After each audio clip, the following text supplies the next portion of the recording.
ഇന്ന് കോളിഫ്ലവർ തോരൻ ഉണ്ടാക്കാം. ഈ കോളിഫ്ലവറിൽ പെസ്റ്റിസൈഡ്സും പുഴുവുമൊക്കെ ഉണ്ടാവും. അത് ക്ലീൻ ചെയ്യാൻ കുറച്ച് ചൂടുവെള്ളം ആവശ്യമുണ്ട്. അതാണ് ആദ്യമേ ഉണ്ടാക്കിയെടുത്തത്. ഇളം ചൂടുള്ള വെള്ളമാണ് വേണ്ടത്. നമ്മുടെ കൈ പൊള്ളാൻ പാടില്ല. ഈ കോളിഫ്ലവർ നന്നാക്കി എടുക്കുന്നതൊന്ന് കാണാം.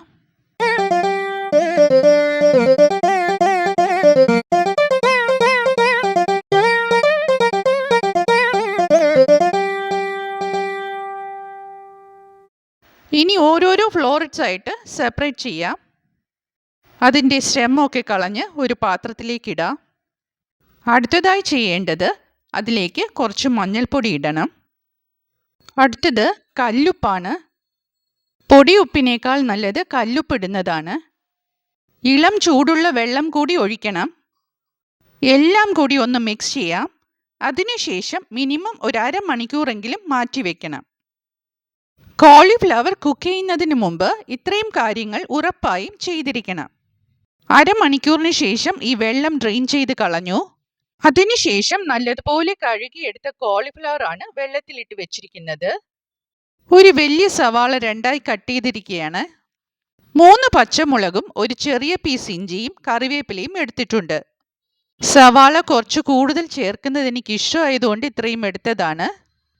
ഇതിൽ ഒരു പീസ് സവാള എടുത്താലും മതി. ഇതെല്ലാം ഒന്ന് ചോപ്പ് ചെയ്തെടുക്കണം.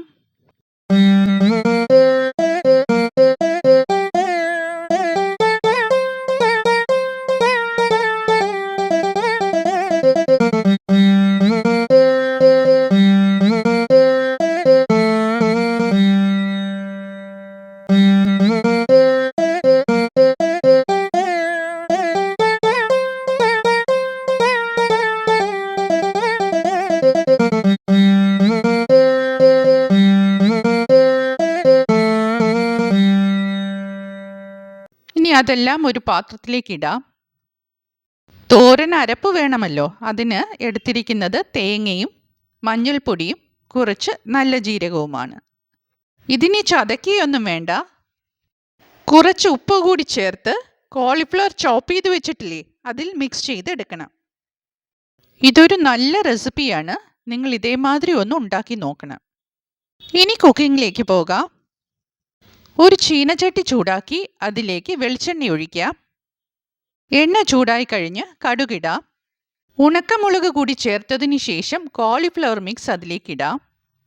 ഇനി അതിലേക്ക് 1 ടേബിൾ സ്പൂൺ വെള്ളമാണ് ഒഴിക്കുന്നത്. കൂടുതൽ വെള്ളം തളിക്കരുത്.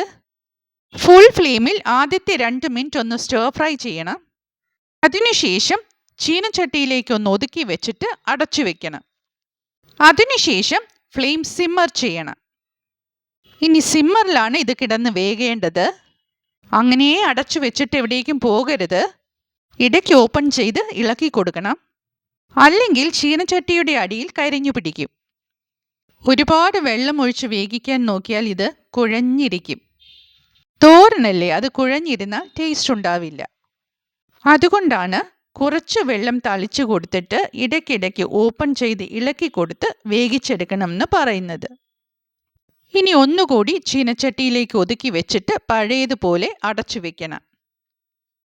ഇതുപോലുള്ള അടപ്പ് വെച്ച് അടയ്ക്കുവാണെങ്കിൽ കുറച്ചുകൂടി നല്ലതായിരിക്കും. ഒന്ന് സ്റ്റീം കയറിക്കോട്ടെ. അതിനുശേഷം വീണ്ടും ഓപ്പൺ ചെയ്യണം. ഇനി അതെല്ലാം നല്ലതുപോലെ ഒന്ന് മിക്സ് ചെയ്തെടുക്കാം.